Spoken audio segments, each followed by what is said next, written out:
Okay, Taurus, this is for you. Sa mga Taurus to guys, today, message for you. Ano ang dapat ninyong malaman, Taurus, today? Okay, Three of Cups is here. Dapat yung malaman na may magagandang paparating sa buhay ninyo, guys. Maybe may tatlong pag-ibig din na paparating sa inyo. Mga celebration, tingnan pa natin, Taurus, ang paparating sa inyo. Okay, mag-ingat din kayo sa hindi kayo napagkakatulog. At mga alalahanin, worries din is here. May mga gandang opportunity, magagandang news man na paparating sa inyo, pero may mga alalahanin din, guys. At ano pa ang dapat ninyong malaman, Taurus? Taurus. Five of Pentacles is here. Watch your cash flow. Paggastos, guys. Paggastos, tinanin nyo ang dumating na money, pumapasok na money kaysa sa paggastos. Yung paglabas ng money is inyong mag-ingat kayo. Okay? Huwag masyadong mas marami pa sa sweldo ninyo ang inyong nagagastos. Isa pa ang paparating sa inyo, dapat ninyong malaman, guys. Ten of Cups is here. At Six of Swords.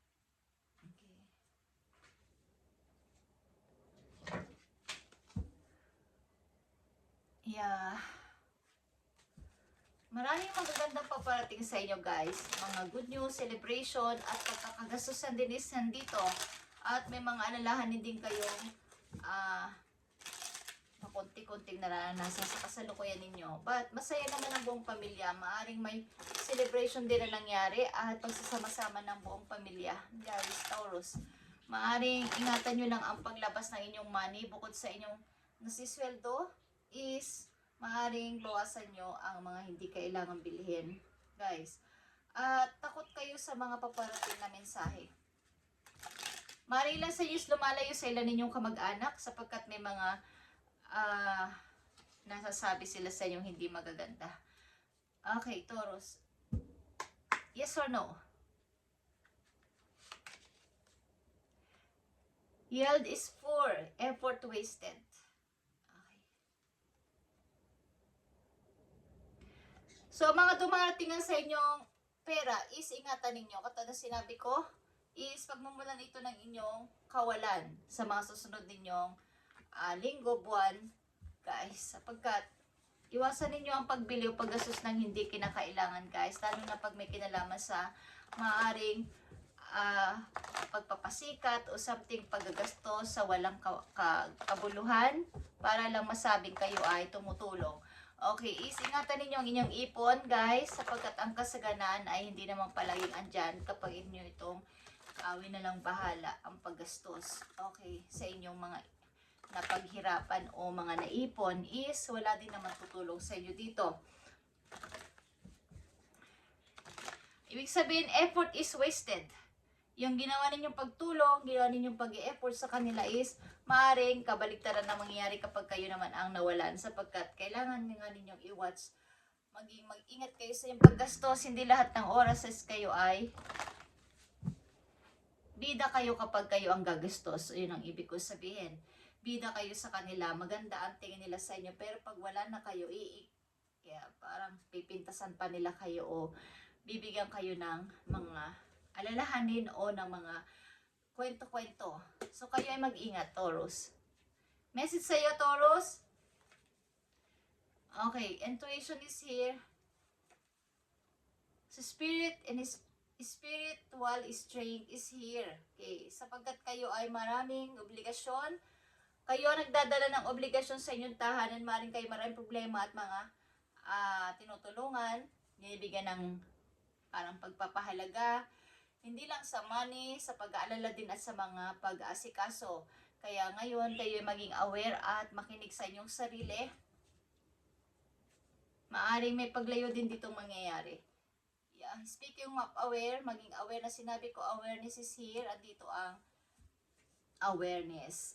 Sapagkat nasa sa inyo yan kung kayo ay tuloy-tuloy sa pagbibigay sa kanila ng walang limitasyon at pagpapahalaga sa inyong ipon, sa inyong mga pinaghirapan, kayo rin ang kanilang kakawawain kapag dating ng araw o pipintasan o sasalitaan ng masasakit. So, wasted yung inyong naging effort. mapupunta to sa wala ang inyong pinaghirapan, pinag-ipunan. So kayo ay maging mapag-ingat sa inyong paggastos sa mga susunod ninyo mga araw, linggo, buwan. Okay? So maaaring sunod-sunod ang nagkaroon ng kayo ng marami mga selebrasyon, paghahandaan o mga pagkakagastusan, pero magkaroon kayo ng pag-iingat dito sa inyong paggastos, maging aware sa paligid at maging mapagmatsyag. Okay? Tingnan natin, Taurus, ang message sa'yo. Nandito ang love, you have found your soulmate or they are just around the corner. So sa pag-ibig ninyo guys, nasa paligid lang ang nagmamahal sa'yo o minamahal ka o iyong soulmate na masasabi that when your soul are destined to be together. Nakatakda kayo magkita ng tao na to at magkasama, they always find their way back to each other. All those things you've had to go through were worth it. Okay, ano man ang gawin mo, ano man ang pag-iwas mo, ang tao na to ay tuloy-tuloy o magiging magtatagpo ang inyong landas sapagkat kayo ay pinagtagpo o dinestiny ng tadhana. Okay, sa tao ito na yung makikilala o nandyan na sa iyong buhay. Kumbaga, around the corner, nasa malapit lang ang person na to at wag mo ito. Kumbaga, ikaw ay umiibig o pumapag-ibig o gusto umibig, nandyan lang siya sa malapit sa iyo, hindi mo na kailangan pang lumayo. Okay, ang tao na to ay naka-destiny mo makilala at makasama mo. Baga humahanap ang tadhana ng pagkakataon para kayo ay magkita o magkakilala sa iyong pag-ibig. Okay. Taurus, message po yung galing sa inyong spirit guides. There is rapid movement. Something may magagawin kang mas mabilis na kaysa sa mga dati na pagdesisyon o paggalaw o pagsasalita. Something sa mga darating na araw, guys, is may mga pagdedesisyon ka na kailangan mong magmadali o maging huwag nang mag-isip dito ng napakahaba pa sapagkat ito ay desisyon na kailangan mong sabihin na o pagdesisyonan na o kumbaga ito na yon, hindi na pwedeng bukas o hindi na pwedeng sa isang araw, sa isang linggo, sa isang buwan. This situation requires all your energy and time. Ang sitwasyon na to ay kailangan ng iyong energy and time. Eh, ano naman to? Titignan natin yan mamaya. Your course. Okay.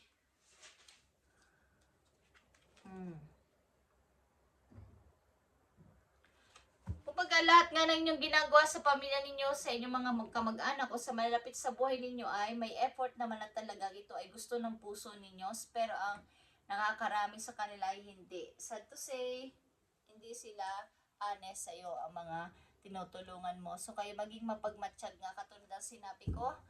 At ikaw ay maaring ilan sa inyo is mahilig sa kasiyahan, mahilig sa mapagpasaya ng iba.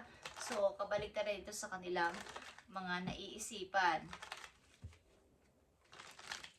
Mali ang pagkakaintindi nila sa inyong mga pagtulong at pagbibigay ng halaga sa kanila. Kasi ikaw ang kanilang pinupuri. Okay? So, may mga taong hindi natutuwa na ikaw ay sikat o sikat sa iba. Okay, Taurus, tingnan natin ito.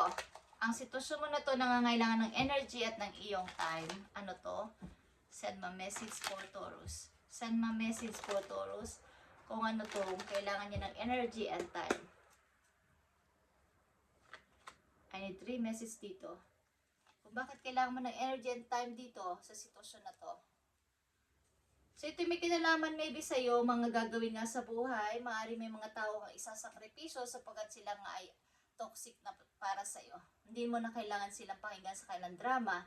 At naibigay mo na naman na ang part mo o naibigay mo na naman ang kailangan nila. So, mayroon kang dapat na pagtuunan ngayon ng pansin ang mga dapat mong paggawin sa hinaharap at maaaring kayo ay nasa travel o magta-travel. Okay. Kailangan mo ng energy and time dito sa sitwasyon to sapagkat may mga tao kang aalisin sa buhay mo dito, mga tao hindi na kailangan. Okay?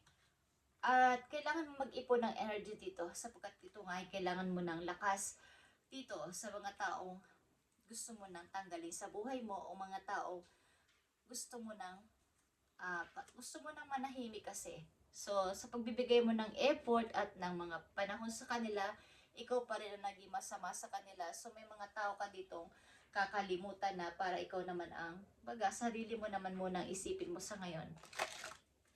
Okay guys, tingnan pa natin ang message for Taurus.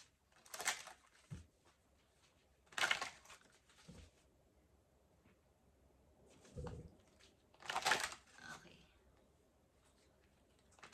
Magpausok kayo ng sage guys, paminsan-minsan.